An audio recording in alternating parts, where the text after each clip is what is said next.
Hello and welcome to another episode of Beyond the To-Do List. I am your host, Eric Fisher. This is the show where we talk to successful friends and influencers about how they manage their time, prioritize their tasks, and take steps to avoid burnout. This week we're speaking with Ann Bogel. She is the author of Work Shift: How to Create a Better Blend of Work, Life, and Family.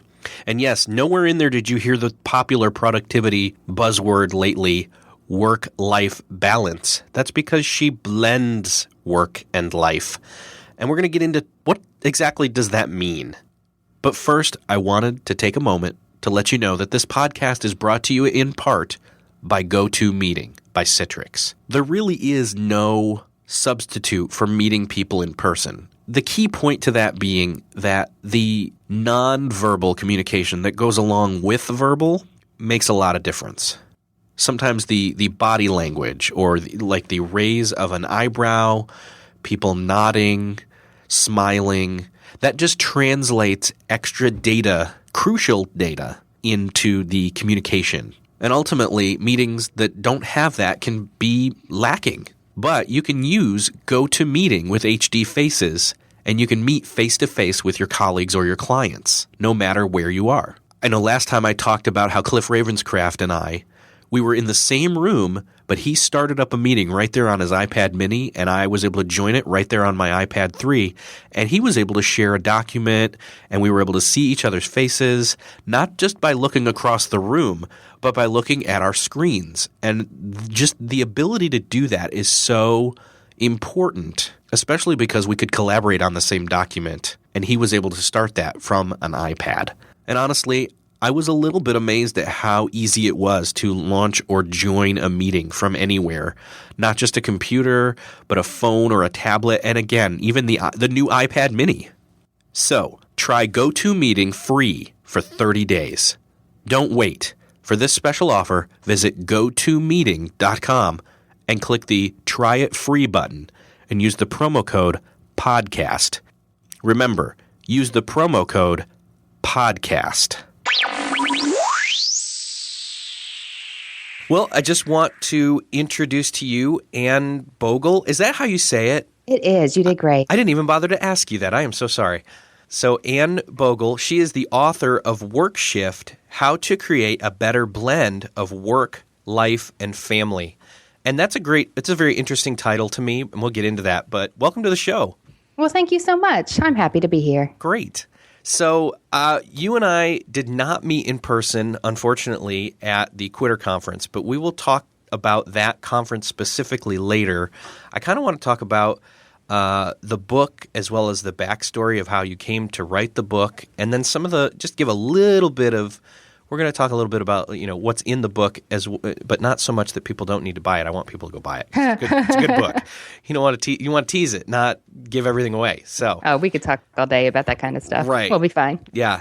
I'm very interested in the fact that you talk about how to create a better blend. You use the word blend, and then you have 3 categories: work, life, and family. What for you fits into those 3 categories? How do you differentiate those? Well, Eric, that's kind of a tricky question, because the reason I called it blend is because I think now more than ever, especially the last 10 or 15 years with the internet, those categories aren't hard and fast like they used to be. Work, obviously, is what you do for money.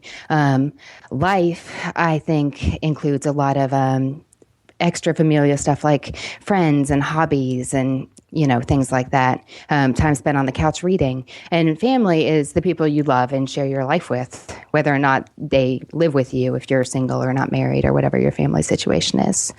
But the boundaries are fuzzier these days. That kind of was a trick question. So, and I knew you knew that, so that was good. Especially because you use the word blend and you talk about blending.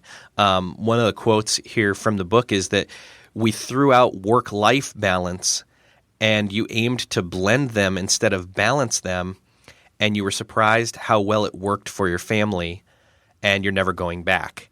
So can you maybe define a little bit more, what do you see as the difference between this thing a lot of people call work-life balance and why you chose to call it you don't call it work-life blending. I guess you kind of do. But that's weird. What do you mean by blending versus balancing? Well, that was a big struggle, the vocabulary, when I even wanted to start this conversation with the book and talk about it on my blog, is I felt like I needed to create new terminology in order to have an intelligent discussion. So that was a big barrier right there, and really let me know that our culture isn't quite here yet on the whole. Some fields are more than others. But I love the idea behind work-life balance, the idea that you don't want to become, that you want to be balanced. But I think the problem is that a lot of people tend to see that very compartmentally. They see that they have their work over here on one side of the page, and they have the rest of their life, including their family, on the other side of the page. And more and more, I think it used to be that way since post-industrial revolution. Work and life really have been in separate places, but it's just not that way anymore. And I think a lot of people would be happier. It's not possible in every profession, but a lot of people would be happier to leave that segment and model behind and combine them a little more holistically, because that's possible. And so many people, I think especially women, are so much happier when they do ditch the hard divide and combine them a little more. Okay. Now, so you're talking more along the lines of, instead of compartmentalizing our lives where, okay, I go to work and I am a worker, or I'm an employee and that's my role, and then I come home and I am a, fill in the blank. You're a family member, you're a son, you're a daughter, you're a husband, a wife, etc. And then when you're not with them, you're not any of those things. You're kind of saying at all times you are all of the above. It's just knowing and accepting that maybe helps you to smooth out the transitions between those. Is that kind of what you're saying? Kind of. A little bit. I mean, you are always you. I mean, you will be all those things at any given time. I mean, you're a whole person. You're not I don't know. Right. You don't. Right. I'm not saying, however, that when I'm eating dinner with my family, I should be open to taking phone calls. That's not the kind of balance or blend I'm talking about at all. But I am saying that a lot of people are happier if they can just be them and not have a work self and a home self and a rest of their life self. The book is a lot. I mean, that's the philosophy and mindset behind it, but a lot of it is just how to do that, what that looks like, and really just creative ways of structuring your life to fit all those things in a way that actually makes sense for your family and not that makes sense for the old 8-to-5 work life model. Right, because that model is dying, or at least has been for a long time, and still, I mean, it still happens. I'm still pretty much an 8-to-5 worker. My wife's a part-time employee somewhere, and we kind of make that work. But that's not what your story is at all, is it? Well, I do work part-time in the legal industry, which is one of the stodgier holdouts. But no, that's not my story. And you know what's funny is my story is continuing to evolve because my husband accepted a new job 2 weeks ago. Oh, wow. So I know. New so chapter we to the are book. actively... I'm reviewing my own material, and I mean, we are continuing to restructure and figure out what this thing is going to continue to look like for us. What was the instigation for the book? Like, what's your backstory here that led you through the experiences of, okay, there's something here, and then you decided as a catalyst to write this? Well, it was a lot of personal frustration with the way my own life had unfolded, and then realizing in my late 20s and early 30s that I wasn't the only one, that a lot of women, when they're younger, and Eric, my book's largely aimed at women because for whatever reason, I think they feel the pull of attention a lot more than men. The options and strategies in the book are applicable to anybody in every field, but the tension is, I think, felt a lot more strongly by women. Let's see. So when I was a college girl, early 20-something, I'm a Christian, and I think, I didn't say this in the book, but I think Christian women can feel the tension a little more because we're raised with this more I don't know, exalted idea of what a Christian woman's life should look like. But I thought back then, when I entered college in the late 90s, that I needed to choose if I wanted to be a working mom or a stay-at-home mom. And I knew I wanted to have kids. I met my husband in college. We were pretty sure we were going to get married and have a family. And I thought I had to make a choice between the two. And, maybe that was more true for more people in more fields 30 years ago, but it's just not the case anymore. And I wish I had known that. I would have really made some different decisions in my 20s when it came to my career. And I couldn't believe when I started talking about these issues on my blog just in the past year, how many women chimed in and said, "Oh, me too."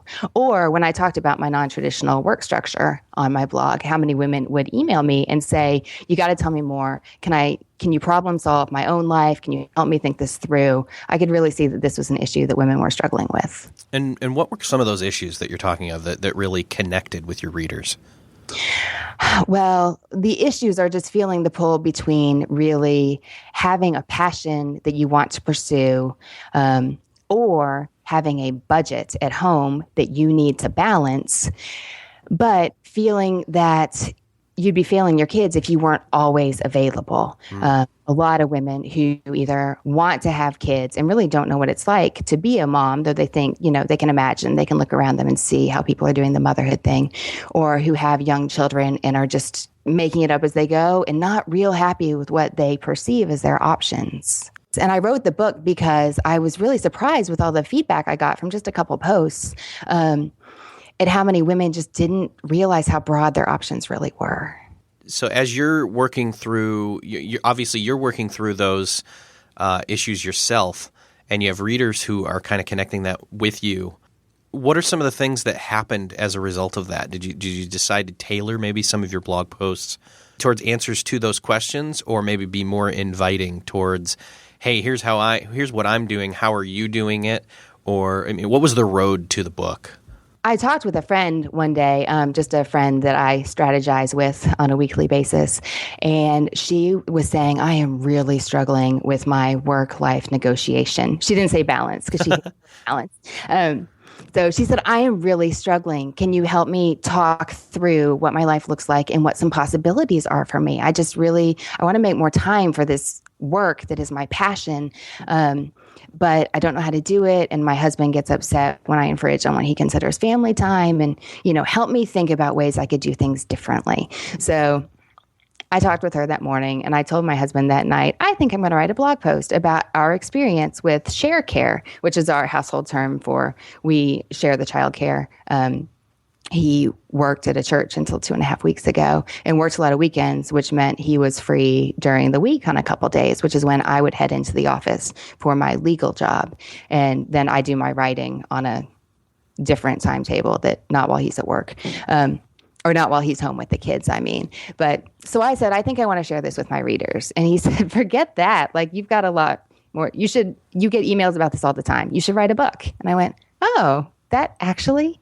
I bet I have material for that. So I did I tossed it out there to my readers and wrote a couple posts on the issue to see if there was interest. And there was a lot of interest. So I decided to go ahead with it. Awesome. And I know then he wrote some for the book as well. That he wrote a section. I was kind of surprised. I was like, oh, wait, that's not her writing this. So that was kind of cool. I'm trying to think what he said now, but I was pleased with the way he did it. Yeah.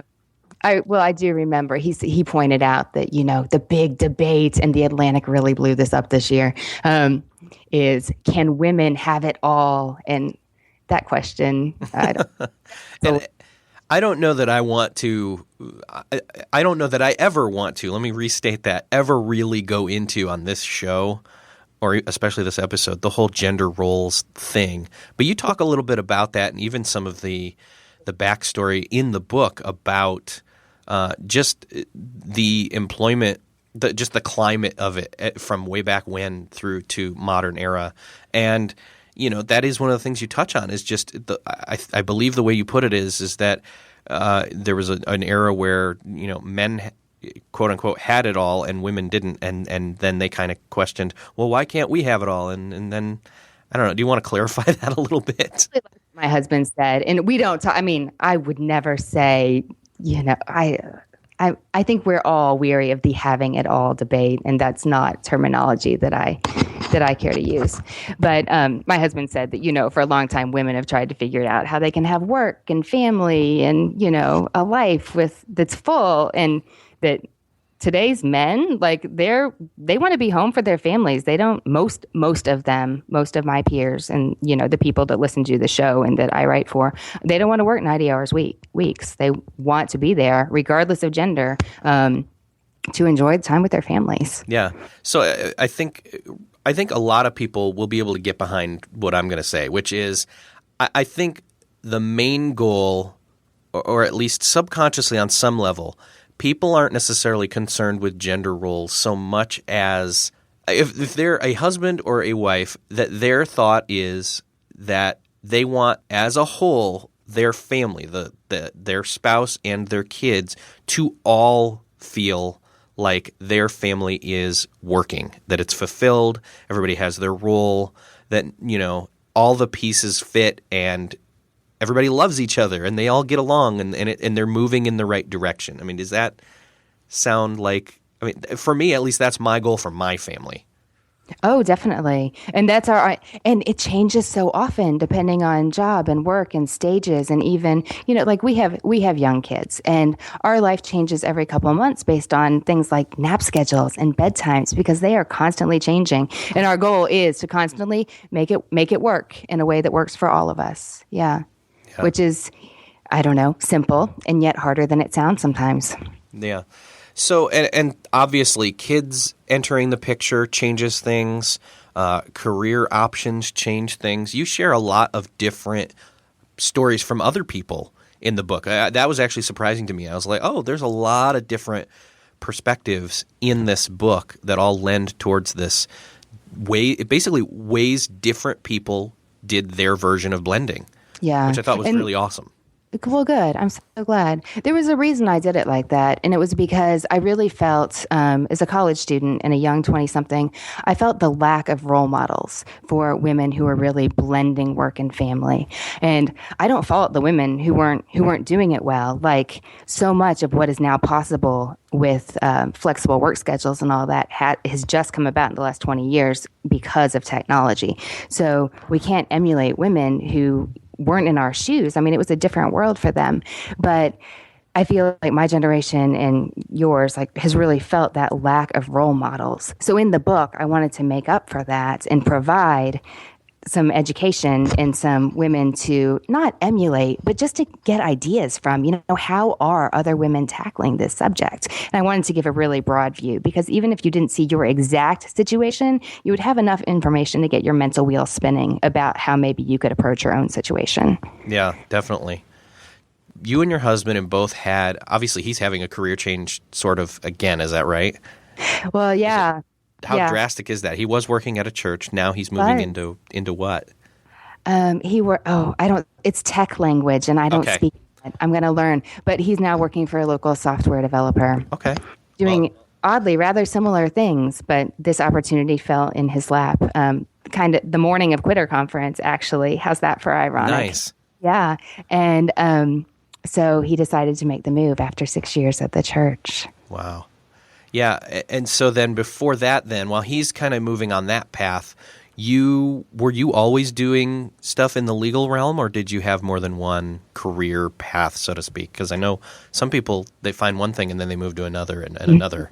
I've had concurrent career paths. My education is in Christian education, or non-formal education, how people develop their spiritual beliefs. So I've done some work in a church setting with curriculum and things like that. And then the legal field, that's my family business. My big act of rebellion was not to go to law school. No.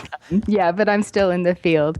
And it took me a while to figure out that I've always done writing on the side. And it took me a while to figure out that my favorite part of my job, my legal job, was the writing. And it took me a decade of doing it to figure that out. But when I realized that, I decided to back off the legal a bit and devote more time on the side of my own time to writing. And so you got married, the two of you got married, you're moving through, kids start showing up. You have how many kids now? 4, I believe? 4, yeah. Okay. That's, to me, I have two. I have an 8-year-old, almost an 8-year-old daughter, and just over a 1-year-old son, and they're already a handful. I'm similar to you, but I have two in the middle. So yeah. Okay. And so, you've got changes, constant changes, things that happen. And so as the changes, one of the things I was reading in the book is as these changes are happening, you have to adapt. And you talk a lot about structures, kind of to maintain the consistency of what's most important to the family. Can you speak a little bit into that? That's something that I'm really going through a lot right now. Because my husband started a new job 2.5 weeks ago, and it has a very different schedule. And so right now, instead of him watching the kids while I'm at work, I think we're going to move to some kind of flex time for him for one day. But we're not there yet. Right now, I'm really starting over and thinking, okay, what do I want my life to look like? When do I want to work? What am I going to do for childcare? How am I going to make this thing work in a way that my kids like and I like and my husband likes? Because like you said, at the end of the day, it just has to work for our family. It can look as weird as we want it to. It just has to work for us. Right. And undergoing that change is stressful. And for me, making decisions about what our life is going to look like is stressful. And I think a lot of people stop right where I am and they think, oh, it's too much stress. I can't do it. But once I decide what babysitter or nanny is going to come on what days for what hours, I will be back on autopilot and we can live our life and fall into that rhythm. But deciding the consistent hours and routines that are going to work for your family, I think that's a lot of where where people feel the pressure point. Yeah. Deciding is tough, and I might get it wrong the first time, and maybe I'll have to switch our schedule or get a new sitter or something like that. The change is tough, but once you find a groove that works for your family, you can just enjoy the living of it instead of freaking out about how it's going to work. So then by having that structure, you kind of have, like you said, autopilot, which then allows you to put less effort into it continually so that then when, say, maybe there's a sudden change, like, say, 1 or 2 or 3 or 4 of the kids are all sick. Don't say that. Well, I'm coming out of that myself. So that you can adapt to that and actually have hopefully the surplus of energy or whatever to be able to focus and adapt and meet that need when it comes. Yeah, hopefully. So different structures, like it's almost like you're playing Tetris. You've got different pieces and you kind of are fitting them together to make something fit. Honestly, for everybody. That's what it feels like to me. Yeah, it does. Are there any key pieces that you're like, what's perfect? You're in the thick of it, so I'm not trying to say, hey, it's great and it's fun, but you're in the thick of it again. Which is interesting. What are some of the key pieces that in this decision-making process, you've touched on it a little, but that as you move through this decision-making process of making this new blend work, what are some of those key pieces you're looking at? Honestly, self-awareness has surprised me over and over with how crucial it is to making a plan that works for your family. When I feel like I'm not getting any writing done, that I'm never going to get my work done because I just don't have enough time to write, I can look at my calendar sometimes and say, oh, if I plan on writing at 5:30 every morning, but I don't get up until 6:30 because I've been staying up too late watching Friday Night Lights, and of course that's purely hypothetical. Right. It's no wonder. I need to go to bed. I just put the sleep cycle app on my phone and I've been tired this week and I was scrolling through it this morning realizing that I've gone to bed after 11 every night this week, which is really, really late for me. And that's why I'm tired. And honestly, without that app, I might not have realized I've been staying up so late. Or being self-aware and also being realistic, knowing that I can't configure Tetris style all the work I have to do for my job into my calendar without giving myself room to breathe, because I've done that before. And I think, oh, well, if I have 9 tasks that each takes 45 minutes, I can just schedule them in these hours if it's perfectly. But I have to eat and I have to see my family and answer the phone sometimes. And I've just learned that being realistic about how the day is going to unfold and how much energy I have for certain tasks, if I don't keep those things in mind, that I'm not going to make a plan that works. Yeah. And I really want to find my way to a plan that works as soon as possible because logistics exhaust me and they stress me out. And I want to have that that piece of the puzzle taken care of so I can get down to actually doing the work or spending time with my family and not playing Tetris. Would you mind if I ask you a listener question? I think it kind of fits your situation. What is it? Well, I had somebody contact me, and let me just read this and see what you would say to them. It sounds like it's right up your alley, like maybe even one of your blog post commenters. This is from Lori Massey, and she says, I have a pretty full schedule. I aim for 8 hours of sleep. She observes elementary students for her degree from 8 a.m. to 1:30 p.m., then she drives to her job. She's there till 6 p.m. She goes home to clean, cook, and deal with 3 kids, etc. She wants to exercise, find time for homework, devotions, journaling, and other goals each night, but the hours just aren't there. Are there any strategies I can use? Am I expecting too much from myself? Thanks for your time. What would you say to that? Are there certain questions you'd ask to maybe – it almost sounds like she's saying she wants to have it all. I don't know if – in this situation she can. I don't know if there's a spouse involved either, but it doesn't say that. That honestly, in your case, that's a help to have that, obviously. Okay, so definitely. So she wants to clean, cook, work out, and hang out with her 3 kids? Yeah. So she's got sleep, work on a degree, a job, cook, clean, kids, exercise, homework, and then devotions and journaling. And that's a full tough. schedule. That sounds like a full schedule to me. I would try to look for time in the margins if this were my life, and I can relate to this. Right now, I'm looking at my schedule going, okay, when am I going to work out? Because that's something I really want to fit in that I'm fitting in about 12 minutes a day now, which is not as much as I want to. I would look to the margins of my time. It sounds like those times are pretty firm for her, the 8 to 1:30 and then the 1:30 to 6. But I would be looking to see if there's anything I could do in the car. Like, it sounds like she already listens to podcasts then. Or while I'm cleaning or while I'm cooking, could my kids cook with me? I would want to know when her kids get up. A lot of people with young kids have them wake up at the very early hours of the morning. And luckily, now my kids are sleeping most days till 7. But there was a time when at least 2 of them woke up at 5 a.m. And you can have some good family time at 5 a.m. if everybody's awake. So I would say don't necessarily assume that just because most people have their family time at a certain time of day, that has to be what works for you.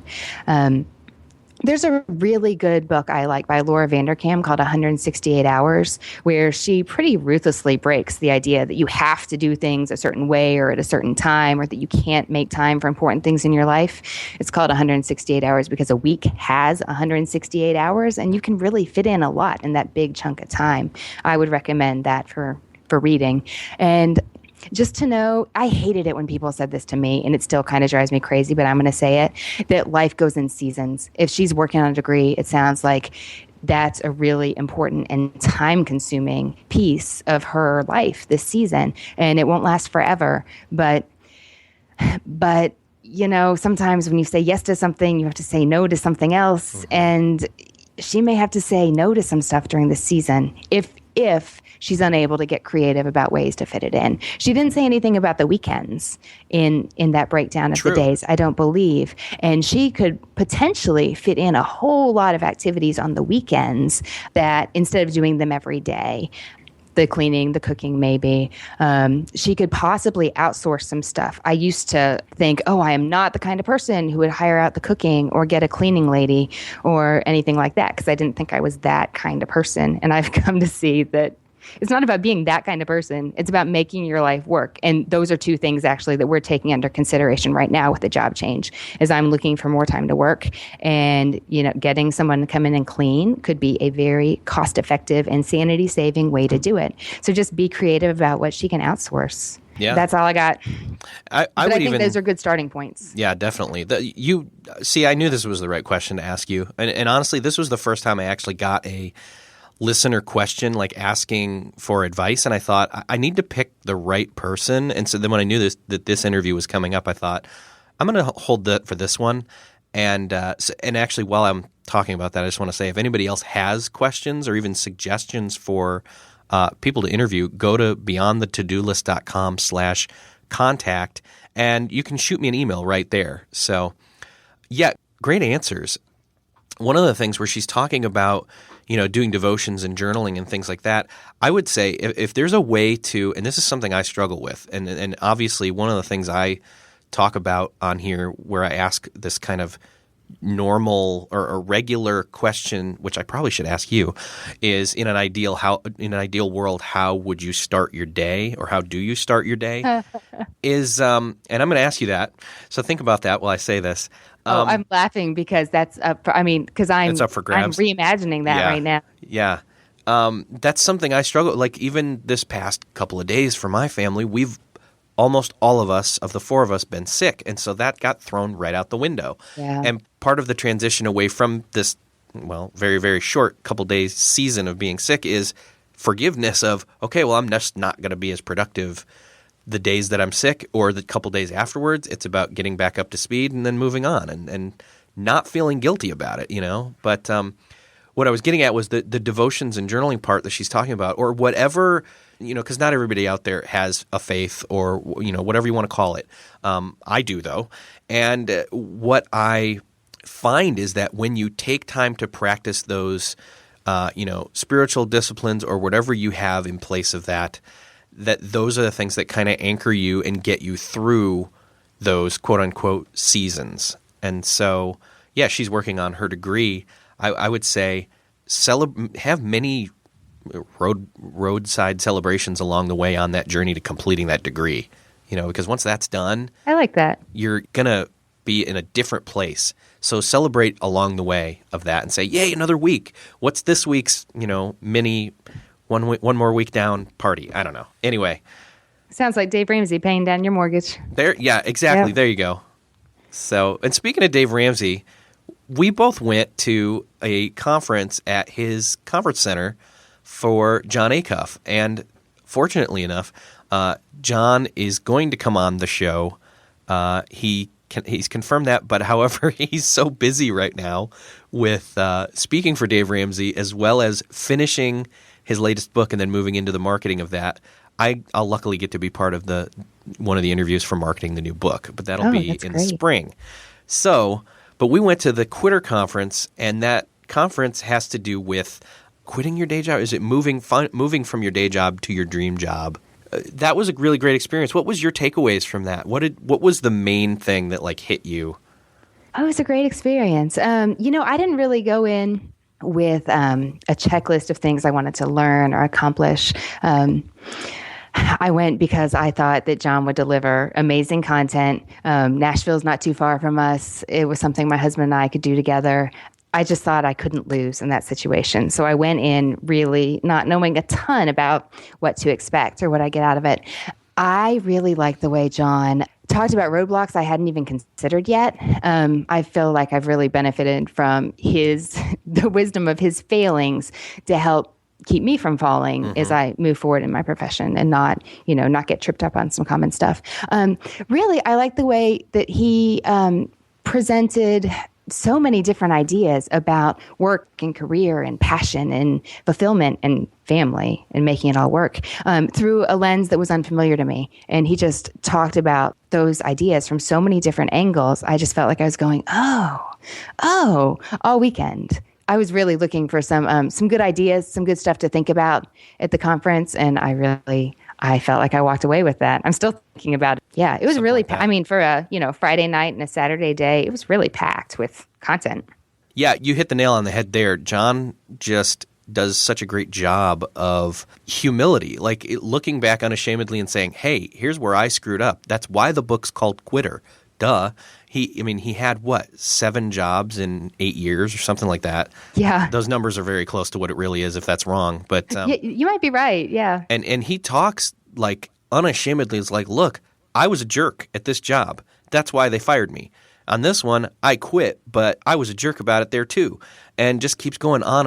And just the book Quitter is not just for people who are looking to become an entrepreneur. They're going to go set out, they're going to go start out and start their own business. I hear a lot of people suggest that book are that kind of a person, but it's not just for those people. Like it's especially for people like me, and I suspect for people like you who didn't go to figure out a way to quit their day job. They actually looked to figure out a way to get more direction and learn from his mistakes and head more unashamedly head on into their passions of what they're supposed to be doing. Anyways, it was very awesome. Oh, and you're so right about what you said about the book. Like at first, I didn't know if the Quitter Conference or the Quitter book was for me because I don't hate my day job. I don't have a day job I want to quit. And it's the same with my husband. It's not that he wants to get out of his job, but hearing what John spoke at Blistum that I went to in February, and he had a lot of women really not liking him when he told us all to get up at 5 a.m. to work on our passions. Yeah. So that's kind of his thing, to look to the margins, and there's a lot of margin for a lot of people at 5 a.m. And I suspect that I'm going to hear a lot about that when I interview him about productivity on this show.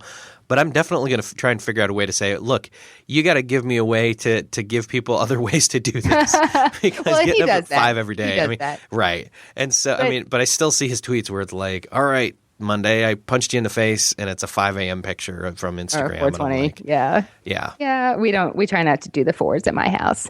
But I wasn't sure if Quitter was for me if I wasn't, if I didn't have anything I wanted to quit. But he's not that much older than me, which is kind of makes me feel, older. Why am I not so wise? Exactly. Like he's a year older than me or something like that. And I was just like, how are you so wise beyond your years? It's not wisdom, it's experience.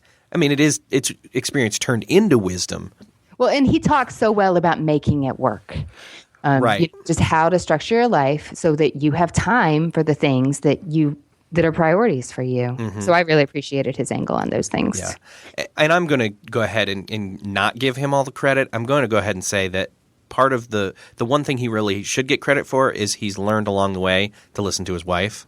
That was one of the questions I asked when they did the question and answer piece was, what would past Jenny say to, current John and Jenny as far as, the past path that you've walked, or the past, 7-8 years of all those jobs. If you knew that you were going to get Dave Ramsey to offer you a job, what would you say to yourselves, the past selves? Yeah. And I just, when I said that, I was like, why am I not thinking of that myself to say to myself now, or to other people? So anyway, so you don't want to quit your day job, but let me ask you this. Do you have a dream job?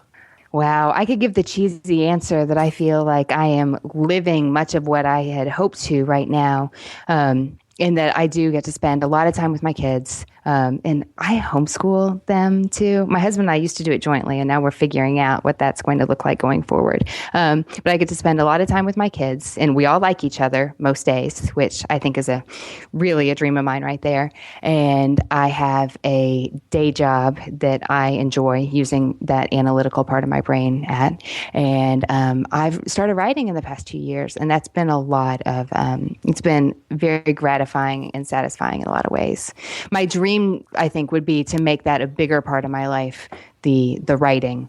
So that's what I'm looking on. And when I'm listening to John speak at the Quitter Conference, and when I'm thinking about what making it work looks like in my own life, I'm thinking about how I can fit more writing into my life without letting the other areas suffer. That's one of those key things is the writing for you fulfills some sort of a need, whether it's that you were made to do it, but you weren't just made to write. You were also made to, like you said, you're a whole person.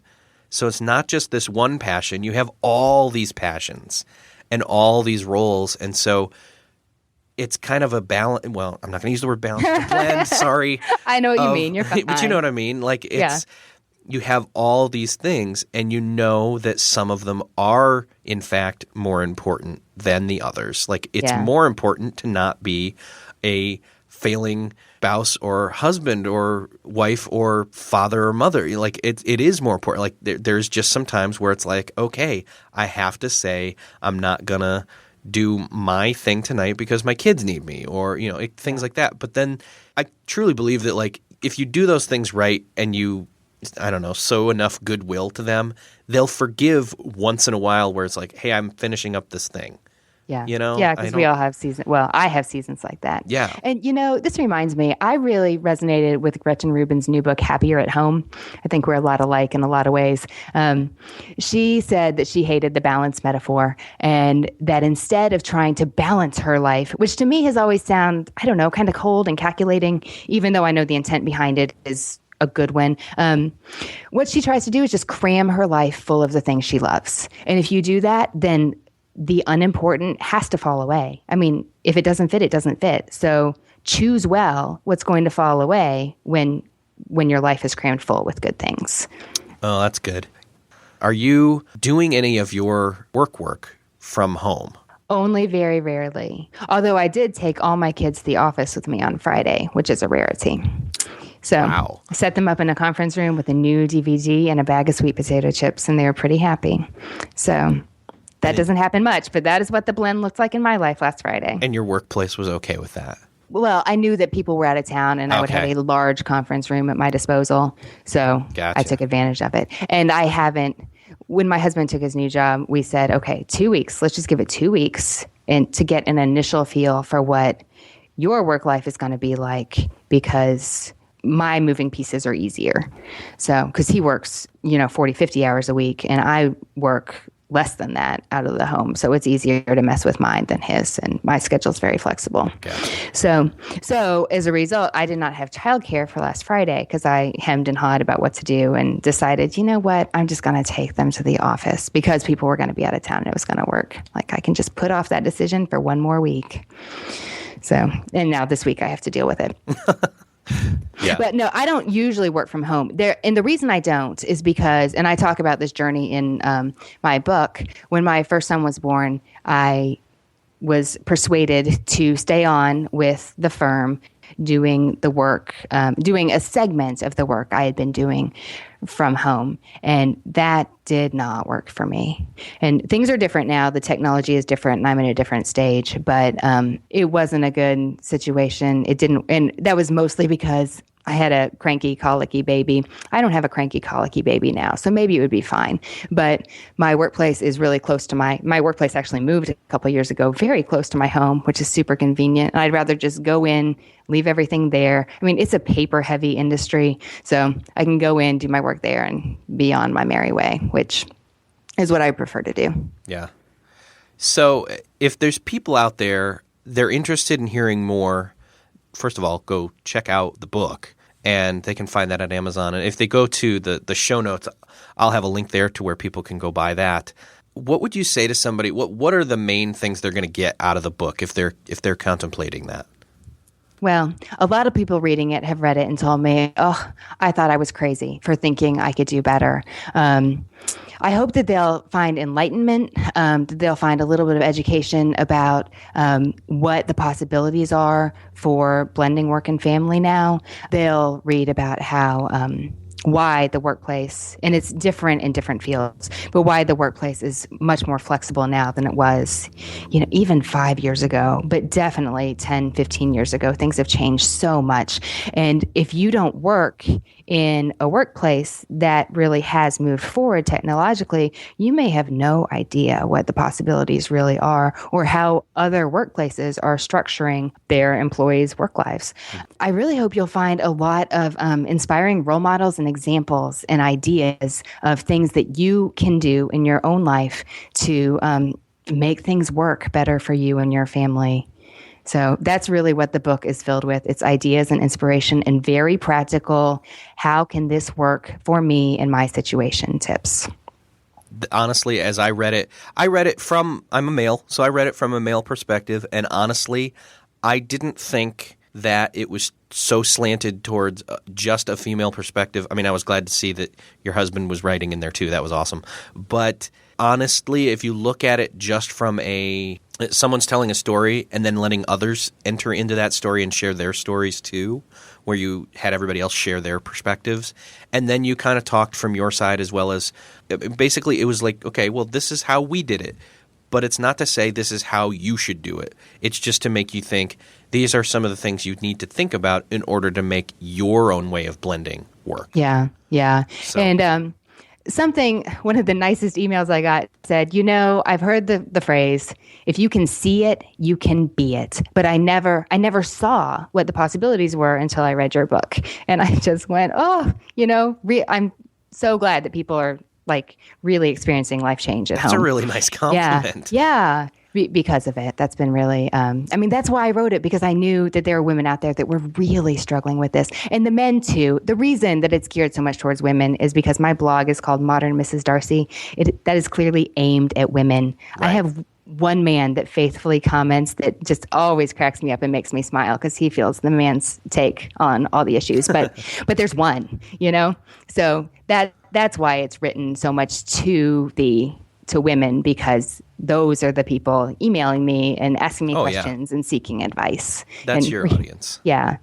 But you're right. I mean, it doesn't have to be just for women. Although a lot of women wrote me and said, I asked my husband to read it so he could understand that I'm not just a whiner, but that these are real issues that lots of women really struggle with in their own lives, and I'm not alone. But there are things we can do at home, so let's tackle them together.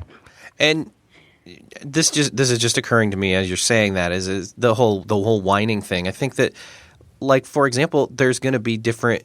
We've used this word a few times. The seasonal aspect of things is like, let's face it. At some point, a pair of spouses where they have kids and the kids grow up and leave are going to have an entirely new situation to deal with. So why not practice that now, so you can optimize for the time when you don't have, quote unquote, those responsibilities anymore, Yeah. It's just constantly changing. Yeah. So the blog again is Modern Mrs. Darcy. I love this tagline, a Jane Austen girl in a Twitter world. Oh, that's funny. I think I'm going to change it back to the original. What was the original? It was redefining the accomplished woman. Okay. It's from Pride and Prejudice. See, girl blog. Gotcha. That's your number one clue right there. Jane Austen riff. So people should definitely check out the book, which again is Work Shift: How to Create a Better Blend of Work, Life, and Family. Get that if you're a male, a female, or whatever. That you're part of something anyway. Unless you're single, I guess it really wouldn't make any difference. Well, you know what? I think even a single person would get a lot out of this, because there's things they need to think about when they first get out of college that this would probably open their eyes to, with just the way that they would design their day and even goals for life and things like that. So I'm going to throw that out there. I really do wish that people would consider just that they knew what their options were with work. Yeah.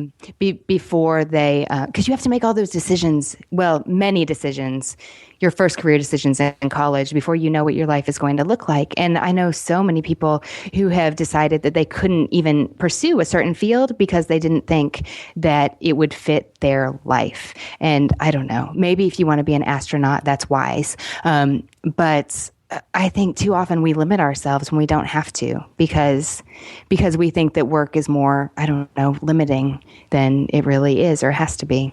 And I wonder how much, like, the next generation of kids, those in middle school and high school, I wonder if they'll wrestle with these specific issues to the extent that my generation is, that today's 20 and 30 somethings are, because I know that we really are. But I'm wondering if it'll be moot in 20 years, I had to get used to my iPhone, and, Right. My kids, maybe there's another gadget they'll have to get used to, but they won't think it's novel that we all have little techno devices. Oh, yeah. My 1-year-old already knows how to work the iPad, so. I'm sorry. He's way ahead of everyone else. He's way ahead of his sister, who, let's see, she was about 5 or 6 when she was introduced to the iPad, and he's 1, and he can already turn things on and off and move it around. So, but they'll have their own issues to deal with. Yeah. We just don't know what they are yet. Yeah. So check out the book. Check out the blog, modernmrsdarcy.com. And is there anywhere else that you would like them to contact you at? Check out Twitter or... Oh, I love Twitter. If anybody wants to talk on Twitter, I am at Ann Bogel. It's Ann with an E. That's a lot of fun. That's my favorite social media. Awesome. Yep, mine too. Well, again, thank you, Ann, for coming on the show. It's been a great pleasure to interview you. And well, I'm delighted to. Thanks for having me, Eric. Yeah, no problem. And again, everybody go check out all of her stuff. Just make sure to check out the show notes for this episode at beyondthetodolist.com, and you'll be able to find the links to all the different places to contact Anne and find out more about what she's doing online. Thanks again, Anne. Thanks for having me, Eric. My pleasure. Well, that wraps up another episode of Beyond the To-Do List. One of the biggest battlefields when it comes to productivity is your email inbox. Getting a handle on what is coming into that inbox, how to process it, how to decide what to do when, to just make it not take so much time is what Andy Traub's new Fix Your Inbox screencast tutorial is all about. Go to beyondthetodolist.com/fix your inbox. Andy talks all about what he's going to give you. He even delivers a 130% money back guarantee. Yes, that's right. If you don't like it, you are going to make money off the deal. However, I think you're going to make more off actually the tutorial itself. It's awesome. Use the code BEYONDTHELIST, all one word, and get about half off. That helps me out. It helps you out. Fix Your Inbox is going to help all of us communicate a whole lot better. We'll see you next time.